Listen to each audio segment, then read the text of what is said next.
അങ്കമാലിയിലെ അമ്മാവൻ ആരാന്ന് പറഞ്ഞു? പ്രധാനമന്ത്രി. അപ്പൊ ഞാൻ ഈ കഴുത പറയാ എന്റെ അമ്മാവന്റെ വകയല്ല ഈ ഹോട്ടലിന്. അപ്പൊ ഞാൻ ചോദിച്ചു നിന്റെ അമ്മാവന്റെ വകയാണോ ഈ ഹോട്ടലിന്? അപ്പൊ അവൻ എന്നെ എടീന്ന് വിളിച്ചു, ഞാൻ അവനെ പട്ടിന്ന് വിളിച്ചു. അപ്പൊ അടുത്ത് എന്നെ അടിക്കാൻ വന്നപ്പോ ഞാൻ എന്റെ കൊടയെടുത്ത് അവന്റെ വയറ്റിൽ കുത്തി. എന്റെ കൊടയെ പിടിച്ച് വലിച്ചപ്പോ അവിടെ ഇരിക്കുന്ന ഫോട്ടോ എടുത്ത് ഞാൻ തറയിൽ എറിഞ്ഞു പൊട്ടിച്ചു.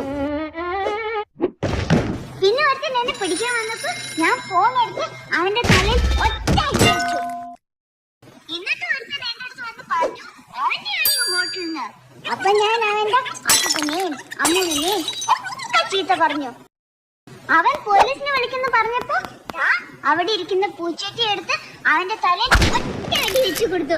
അവനെ ആശുപത്രി കൊണ്ടുപോയി. വേറെ ഒന്നും ചെയ്തില്ല, ഇത്രേ ചെയ്തുള്ളൂ.